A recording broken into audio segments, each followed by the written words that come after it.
Hi, everyone. Welcome to the Enterprise Mobility Insights Outlook podcast. I'm Gina Daniel Lee, Vice President of Strategic Alliances and Partnerships here at Stratix, and your host for this podcast series. For those of you who have joined us before, this is the first in a new podcast season where we will be discussing some of the biggest challenges facing the enterprise. Things ranging from changing customer expectations to navigating the new normal of remote work and further expansion of mobile devices across more and more workflows. Today, we're taking a little different approach to our discussion. We're going to talk about people, specifically the people that keep all of our businesses running and growing so that we can achieve our organizational goals. Have you heard of this term, the Great Resignation? It's been a pretty hot topic, and it is where people are leaving their jobs for reasons like wages being stagnant, the rising cost of living, and people simply being dissatisfied with their jobs. Folks are reevaluating long-term goals, and they want more flexible working conditions and, quite honestly, a healthier work-life balance. So, as companies work to attract and retain top workers, how does technology fit into this picture? We know that poor technology often leads to employee frustration when laptops, desktops, networks, and other systems don't work, right? I know that really frustrates me. And the new normal of more remote work means organizations need mobile devices that deliver easy access to things like workflows, applications, and collaboration tools from anywhere. Today, I'm going to be talking with Mario DiAntonio, who's a key member of the Stratix Solution Architect team and an all-around great guy. Mario and I are going to talk about how mobile devices drive flexibility, agility, and ultimately higher productivity. So, hi, Mario. How are you? Thanks for joining me today. Hey, Gina. Thank you very much for inviting me to this podcast. Of course. Let's start by having you tell our listeners a little bit about yourself and also give them some insight into the role of a solution architect.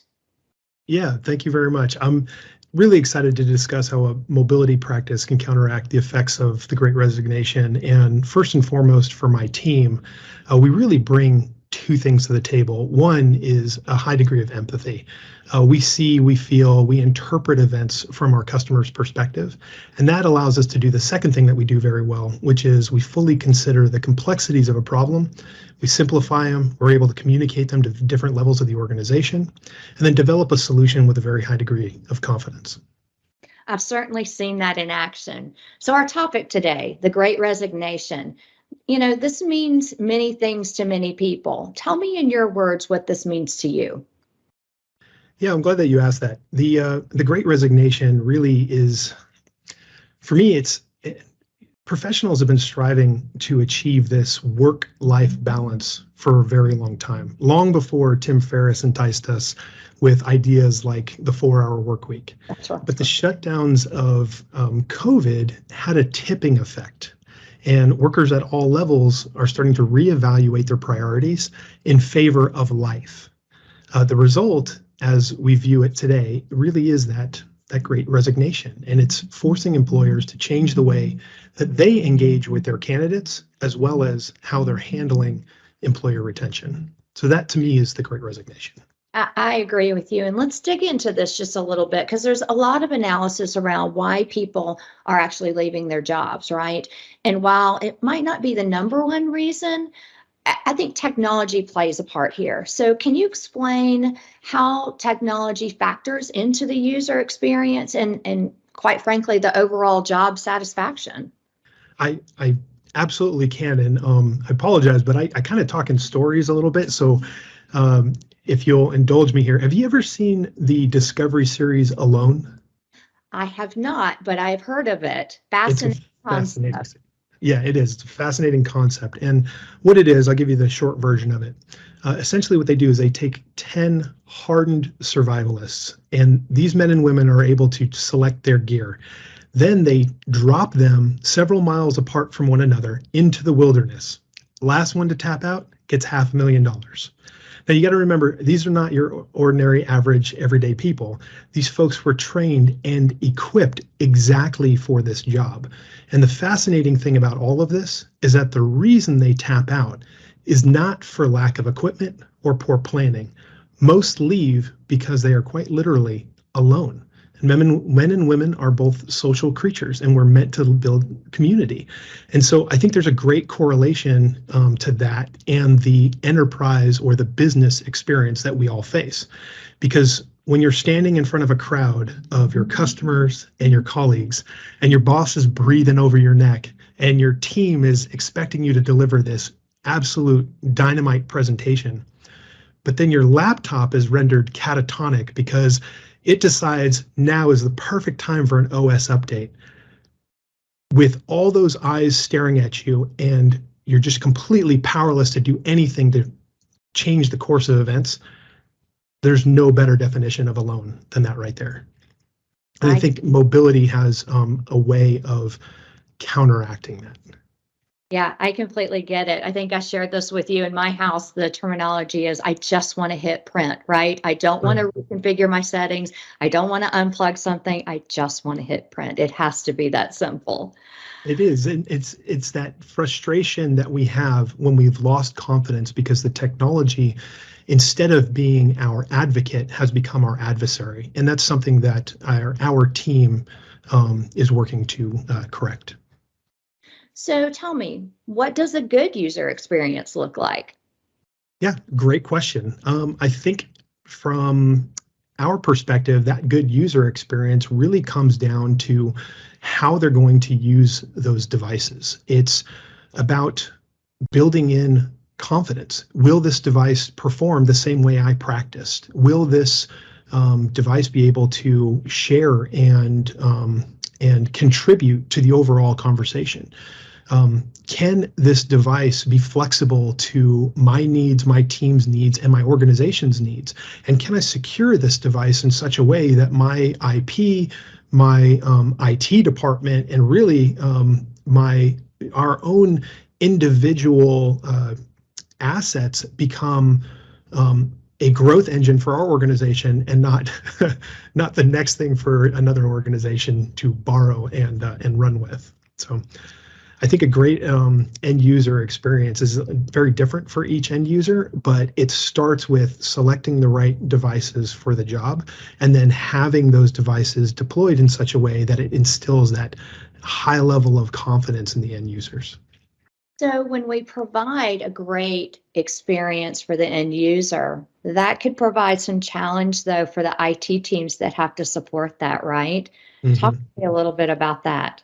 Yeah, IT teams kind of get the brunt of a number of different bad situations.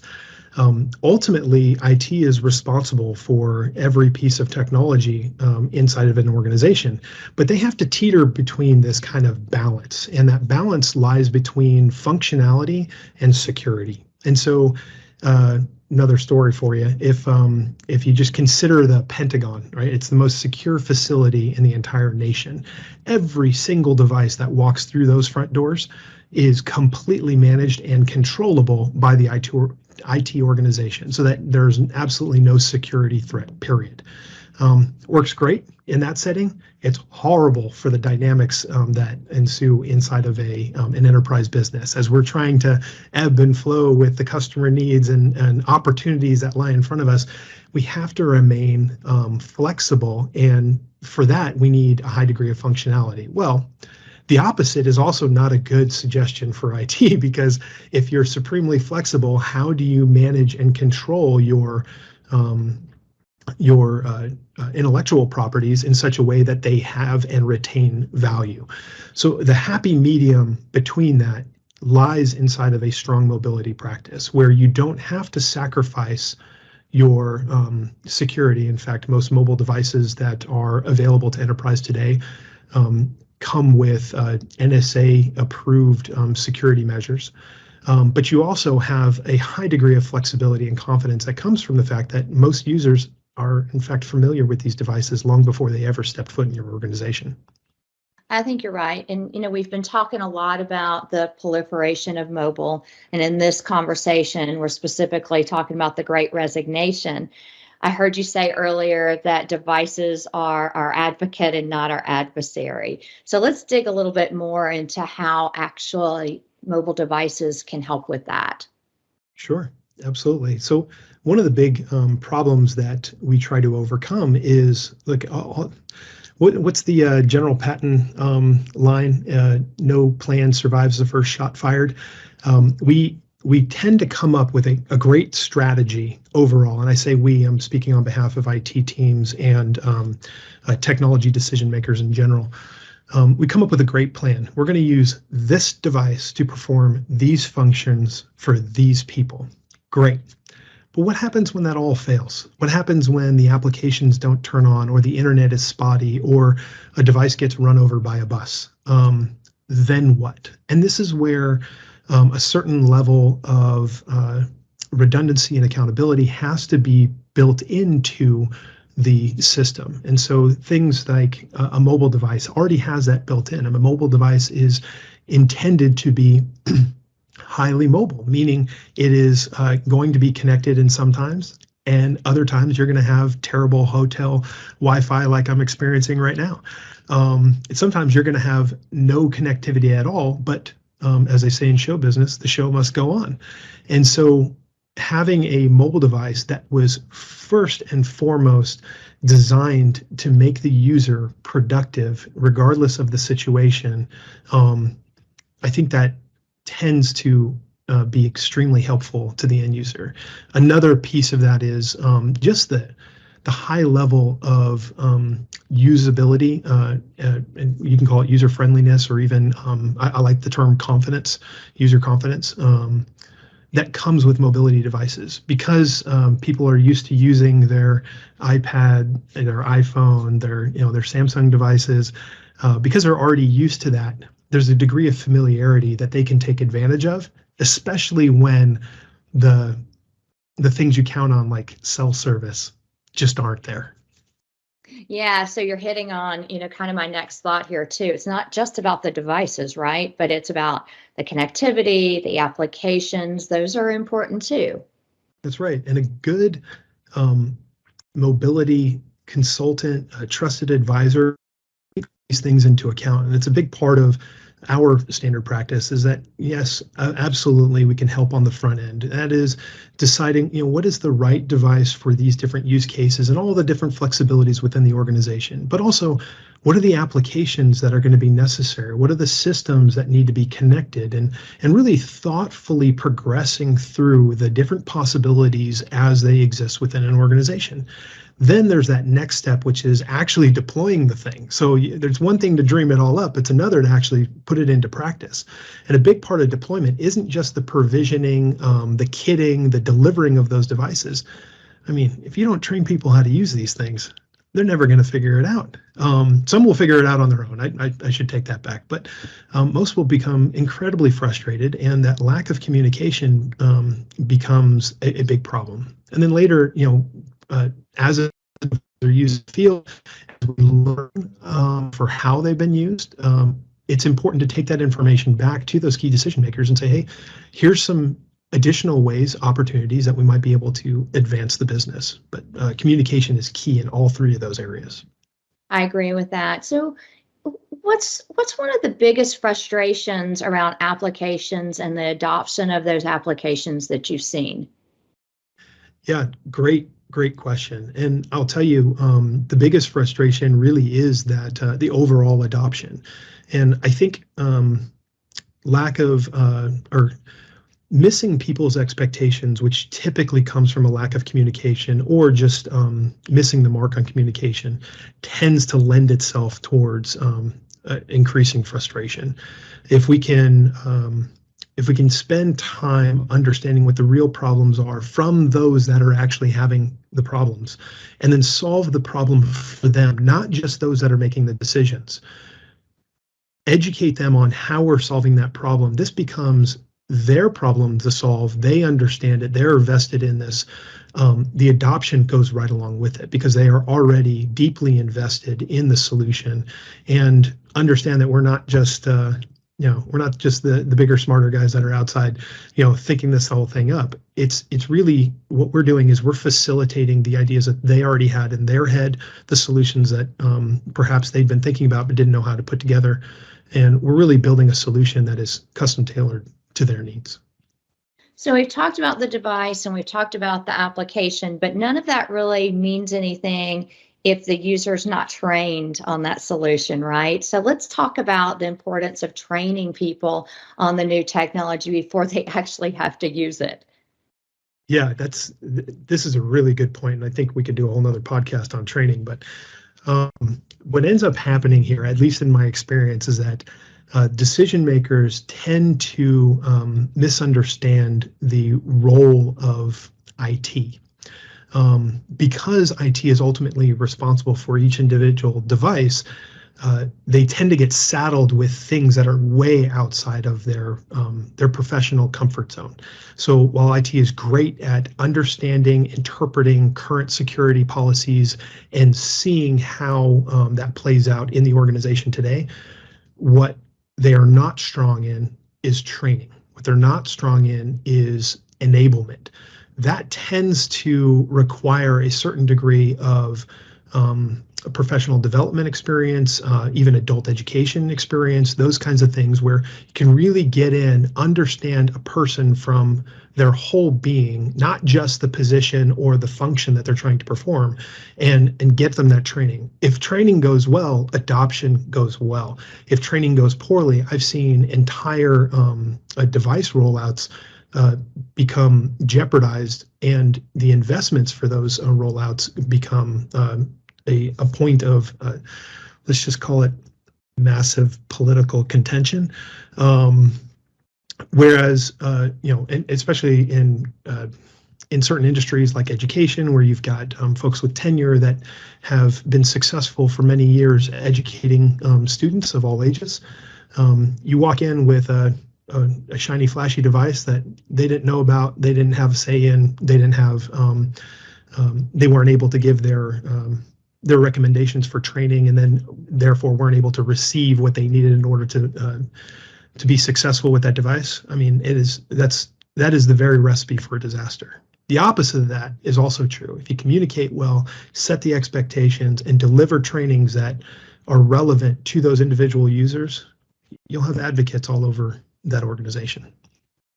I completely agree with that. So Mario, as we're kind of rounding out our conversation here, let's talk about upgrades a little bit. Can you give me your thoughts on how an enterprise should approach upgrading their technology to have a successful deployment? Yeah, there's a couple of things to really kind of consider here. Gone are the days where I think bring your own device was a significant push. I'm seeing more and more adoption of companies taking on corporate liable devices, or basically that means the company owns the device and therefore sets up the device on behalf of their users. And the reason behind that is, again, they can provide the experience for their users that they're really looking for, and they can kind of master that piece. But when we're talking about that, we also have to consider the reality that I shared a Wall Street Journal article with you just a couple of days ago, where there's a growing distrust of end users towards their IT organizations because they feel like they're spying on them all the time. Well, with a strong mobility policy and a strong mobility practice, you can kind of counteract that. Since most consumer devices like that are being used inside of the enterprise space were designed for consumers first, Apple, Samsung, a lot of these guys that are designing these for consumer experience first, they put those consumer protections on the device. That data is secure from a consumer perspective on those devices. And the end users have come to know and trust those devices and those organizations with their own personal data on their device. that tends to lend itself very well towards that IT experience. And so as companies start to take on those corporate liable devices more and more, by selecting devices that are already familiar to their end users and utilizing strong current EMM and MDM practices, they can not only protect those devices but also help their end users, their employees, feel confident that yes, the data is secure, but no, my IT can't watch me selecting pictures on Instagram and so on. So, no, that's great insight. Yeah, really good conversation. Thank you for your insight and your input. So if you've listened to our podcast before, you know we're coming to the rapid fire question section of our discussion. So I'm going to start by asking you, what's your favorite pizza topping? oh, true to my video game analog, I do like mushrooms. There you go. Okay. Winter or summer, which is your favorite? Oh, summer all day. I'm from San Diego, so I do love sunshine, sand, and palm trees. So I think summer I'm it is. 70 degrees and I'm freezing, right? Yeah. Final question. So would you rather go to space or to the bottom of the ocean? I would choose space. I went to school for aerospace engineering, and that was so yes, I would love to visit space sometime. I would too. So maybe we can get our tickets there soon. Mario, great to have you on the podcast today. Really great insight. Thank you for sharing with us your expertise, and I really appreciate you joining me today. Thank you very much, Gina. This was a lot of fun. And listeners, if you like what you've heard and would like more information or would like to sign up for future episodes, please visit us at stratixcorp.com/podcast to subscribe. We'd also love it if you would rate and leave a review for any podcasts that you've listened to, or to suggest any future topics you would like for us to explore. Until I see you next time, goodbye.